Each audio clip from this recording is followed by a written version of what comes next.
Yeah, it came back to life again, I suppose more so this year. There's something that wasn't mentioned down through the years, a whole lot. But really it came back again this year because of the fact it was the 100s. But it's quite interesting to look at it as much that, you know, they were the pioneers of women getting equal rights and that type of thing, or fighting for equal rights. And I think that it was a good movement, good start for them.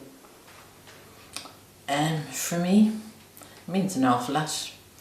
And I read and admire those women very much who fought to get the women's vote. Would say that they were very strong and very brave. And it means an awful lot to every woman in Ireland, yes.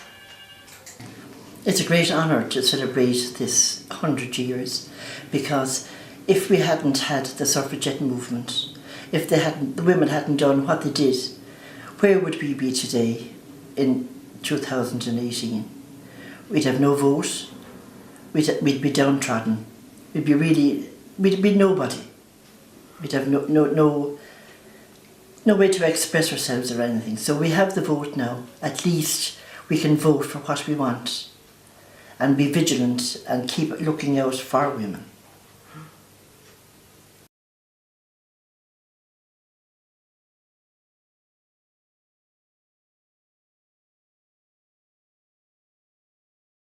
There's been a vast improvement. We have women engineers now. They're in all parts of society. We've had 2 women presidents in Ireland, which is outstanding. We have women in major roles now at the moment in every aspect of the community in Ireland.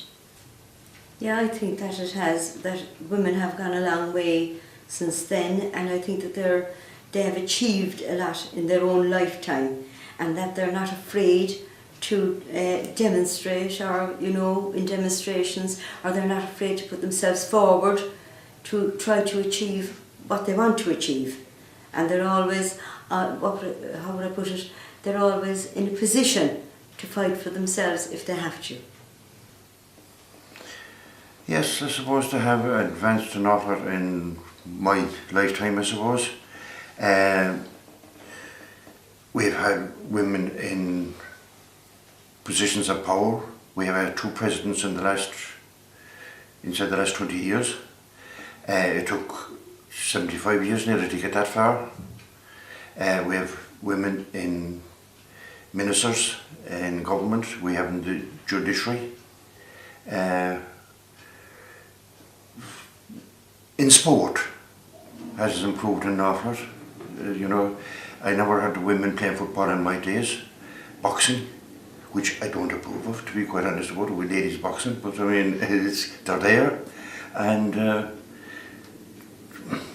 they have achieved a lot, be it maybe slow progress. I think that women's rights have come so far now. Women today now, they can travel, they can own property, they can own their own homes, and they have a great sense of independence now.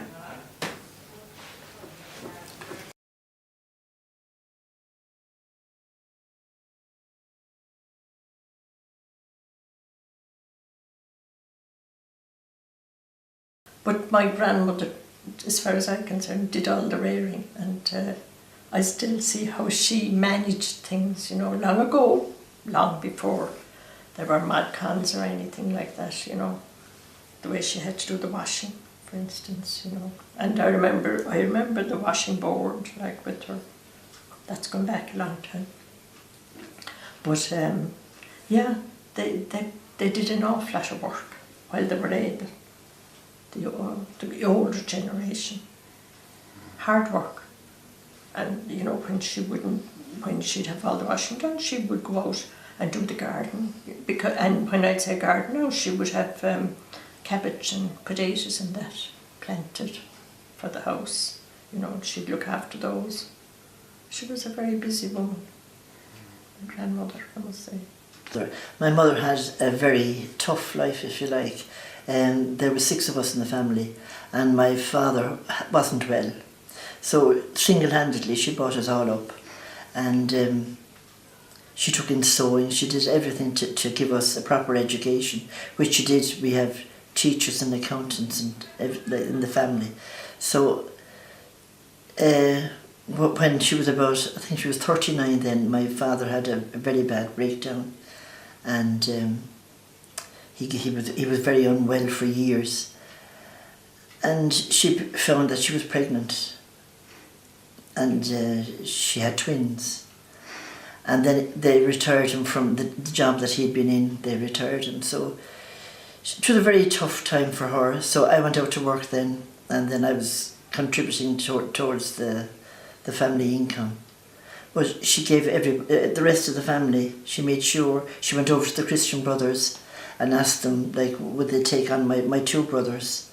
And they did, and they didn't charge or anything. But when my eldest brother then, he became principal of that same school. He was the first lay principal in that school, the Christian Brothers, which was great.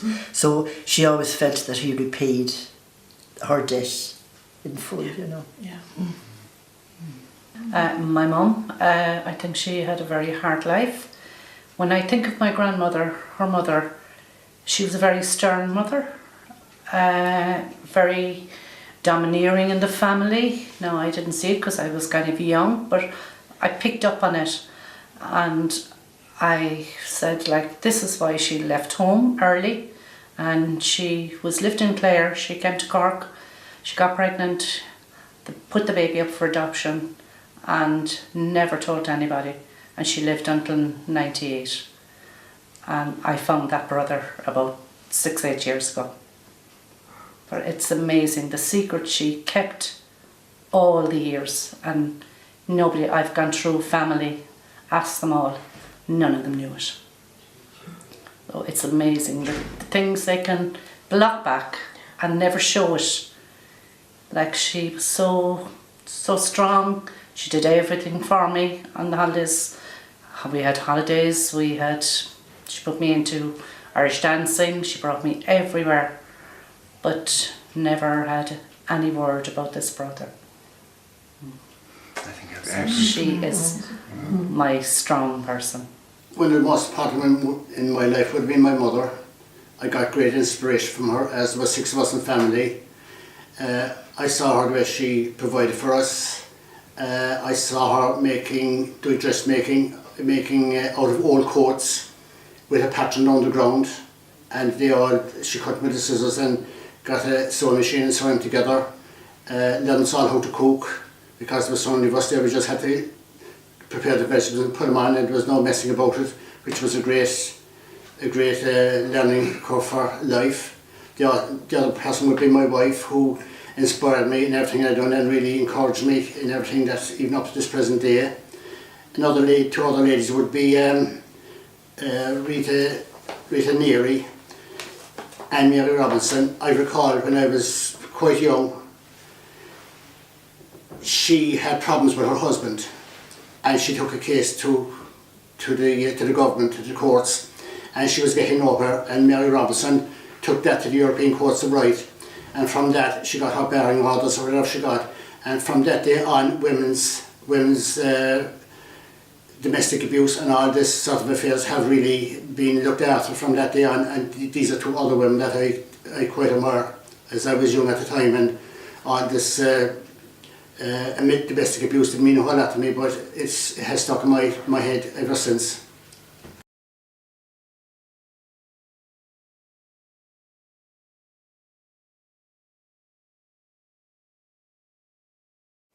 My mother was from Ballinasloe in the County Galway, and her father went off in the First World War. He was a soldier. He was a member of the Connacht Rangers 2nd Battalion, and he went to war. First World War declared on the 4th of August, and he went to Belgium, and he went, I think, in September, beginning of September, and he was actually dead in November. So that meant her dad was gone at that stage then, and she would have been only 2 years of age when it happened. She was born in 1912. And then her mother died when, I think she was about 9 when she died, and it was an uncle of hers reared her then for a good number of years. So she eventually wound up below in Cork as a domestic servant, and like that, my father then came down from the County Clare. I'm definitely a mixed bag. I came down from the County Clare, and he worked as a farm labourer around, and I don't know, I'm not too sure where they met, but eventually anyway they wound up below in Rushbrook in Cove. My mother was from Blackrock, a very well-known Blackrock family, the Collins, all hurlers and everything. And she was the wife of an All-Ireland hurler. My father won 8 All-Irelands. And she played camogie herself and all her sisters, and she had a wonderful life. But tragically, when she got married, my father was an All-Ireland hurler, and he got some rheumatoid arthritis, and he was for years in a wheelchair. And though they had 9 children, 2 died, but there were 7, and he died very young. So from that on, I lived in Dunalaka, and my mother went to work and cleaned offices, and very hard worker. But she always was there for us, was a lovely cook, and we didn't have luxuries, but we had a very happy home. And she always just wanted us together, you know, and there were 5 sisters of us, or 2 brothers were the eldest. And my mother taught us to have respect and have our values in life and our morals. And I think they're the most important things in all of life anyhow. But she worked very hard, and when she was older she didn't have the health to enjoy, you know, so it was sad, you know. But she taught us everything, and I suppose we lived a very sheltered life, you know, because she minded us so well. My father being dead, she was a wonderful mother, and she's my hero really, you know, everything.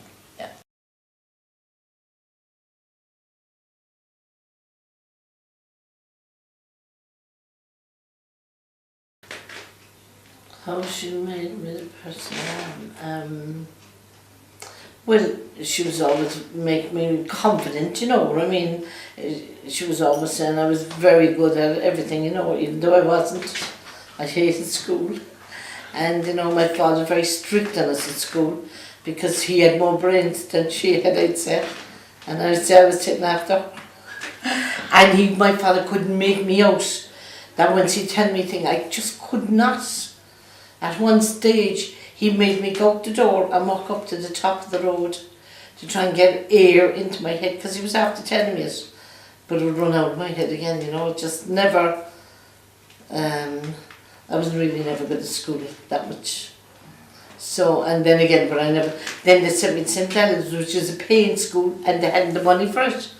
But they just thought I might learn there, but they took me out there after 2 years because I just, no interest.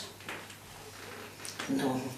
Well, I feel that looking over the years of Chrissy, one bit of advice she gave me one day was, don't ever go back. Always try to go forward if you want to achieve your goal. Because by going back, you're not doing any justice to yourself. You're only just making things worse. And try and go forward if you want to achieve something. And I always think of those words. Very good. I suppose my mum was so laid back. I am very laid back as well. I do like things. I just take things as they come.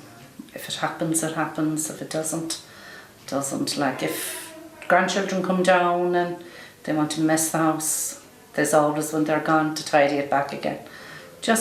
I just take it as it comes, and so calm. Like if it's, what's the point of giving out about it? No, I'm just looking back at her life, and she just got on with life as well, and I said, yeah, that's the way I'm doing it as well. I find I'm doing the same thing as my mother did. I'm doing exactly the same thing. I like the same things as she, and I'm doing them the same way as she did them. Funny, but that's the way it is. Yeah. I like to be busy. I don't like to be in the house. I like to get out and do things for people. I like to be busy. I mightn't be as what would I say? I can't think of the word. Oh my God, it's gone. I'm not as sensible maybe as she is. I might be a little bit more madder than she. She would be very complacent in things. She'd think things out. I'm more impetuous. I'd go forward and I'd do it, you know. But otherwise, I'm doing everything as she did. Everything.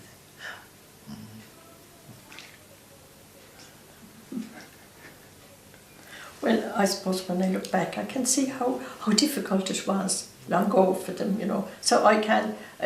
We are so lucky these days to have all the mod cons we have. You know, life is much easier now, and I'm very appreciative of that. The fact that life is that much easier now. It's not always easy now. There are other problems would come into the scene, but basically, the ordinary domestic life is easier than it used to be, and we have a lot more happening for the people now, in so much as the health system is an improvement on what it used to be. They have a long road yet, but they're getting there. Things like that, you know.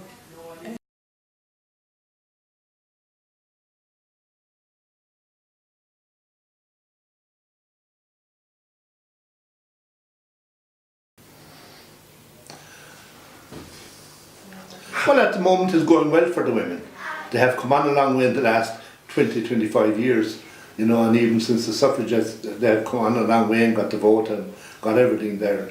Get their widow's pension now if anything happened to their husband, and they get a better children's allowance, and I know they're more open and they have a better life and a better social life and a great chance to go out the weekend and have a drink and so forth. But 'tis I'd like to see them progress a little further, you know. They have progressed from this thing when, if you were a teacher or a female guard or any of those, you had to leave your job and you got married, you know, and I think that was very wrong, you know, after all their training and everything, and the same with the nurse, they had to leave when they got married. And thank God that's now, you can marry who you like now and you'll hold on to your job. That's one thing. And they have come on a long way. The only thing, there's still a lot of violence towards women, and there's nothing really being done about it. You don't know whether it's the courts or the guards or who's responsible, but there is a lot of women being assaulted. A lot of women being assaulted in their own homes, and the public don't know nothing about it, you know. And no, they have come on a long way in the last 40, 50 years compared to what. They have a better life anyway, a better life. They have their cars and they have their computers at home and their telephone, and they have their all the modern gear in the house, washing machines, the dishwashers, everything. So they have come on a long way. I think that for centuries, women were very oppressed. There was terrible oppression of women, but that has slowly faded away over the years, and you know, things happen very, very slowly, and I think it is very important that women are not aggressive when they look for we'll say different changes maybe to happen, that you know, it's very important not to be aggressive. Things happen slowly. We'll just have to keep fighting for the rights of women, because if you have an engineer sitting there and a lady engineer, say, and a gentleman engineer there, and they're doing the same work, why shouldn't they be paid the same rate of pay? It's outrageous that they're not. And any job that's or any occupation, it should be the same pay, same work for women.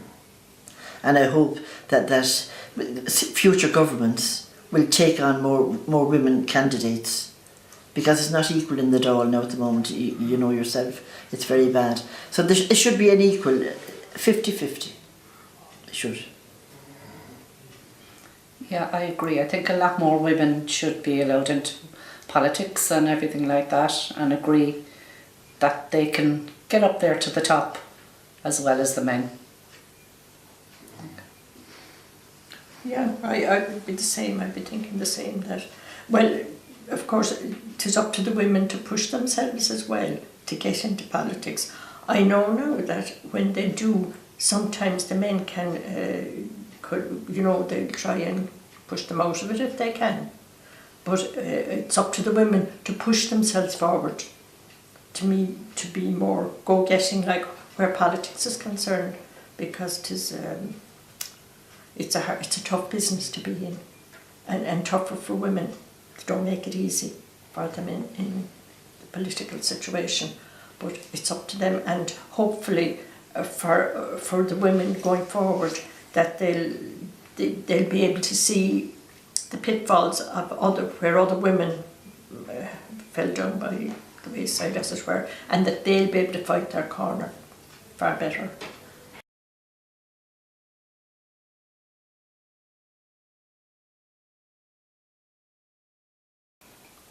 I say the one word: perseverance. They'll have to keep going, keep fighting for it, and somebody will eventually listen. It's like everything else. If you make enough noise, you're going to be heard. But as I said a while ago, it's going to be a struggle because there's some very intelligent women out there, and they're, what would I say, creating, getting their point across that they're looking for equal rights. So eventually, it is going to happen. Vocal, you'll have to get out there and be seen and be heard, and get onto your politicians and your local councillors. You just have to push.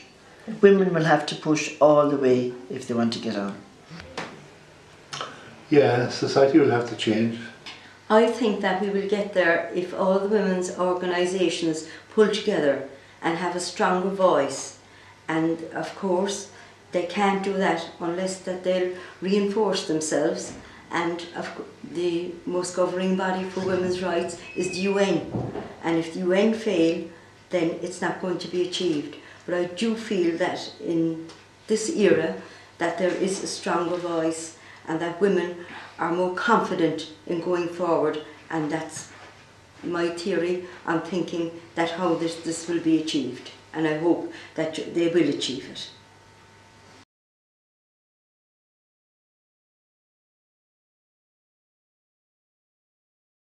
My name is Larry Cullinan. I'm living in Bond. I'm originally from the town of Cove, and what I do, I'm retired now. I'm a retired FOSS instructor, and I was there for 25 years. My name is Una O'Leary. I'm from Dundalk Cottages, Blackrock, for 54 years and 21 years in Tower Street, and I'm a housewife. My name is Eileen Knight, near Hearn of Dundalk Cottages. I'm fourth generation in my own home, and I'm also a housewife. My name is Martha Harrington, and my maiden name was Ahern, and I come from about 200 yards from here, born and reared in Blackrock, and I'm retired now, and I just do everything. Right, my name is John Swanwick. I am now living in Grange in Douglas, or outside Douglas. I originally was born in County Roscommon on a small farm, and I am a retired carpenter. Okay, I'm Patricia McNamara. I originally come from the north side of the city. I'm living in Mahon now. I worked as retail all my life, and I'm retired now. My name is Dorothy O'Sullivan. I'm originally from Waterford, but I married a Cork man, and I'm living now in Cork. I'm retired. I was a credit controller, but I do voluntary work now as a computer tutor for my sins. Oh, right. My name is Rita Kelly, and I came from outside Cork area first, but I am now living in Blackrock, Beaumont area, and I was a receptionist there for some few years, and I retired, and then I went back to being a receptionist again. Then, but I am retired now, completely. Yes, yeah. Yeah, my name is Jerry O'Sullivan. I'm a native of West Cork. I'm now living in Cork City. and retired. I was a member of the Garda Síochána, but I'm now retired. Good morning. My name is Elsie Healy, and I live here in Blackrock here in Cork, and I'm now retired. I used to work in Burns Electronics, which was an American company, and has now left Ireland. My name is Michael Kelleher. I was a painter and a painting contractor. I came from Ballinora and I'm now living in Blackrock.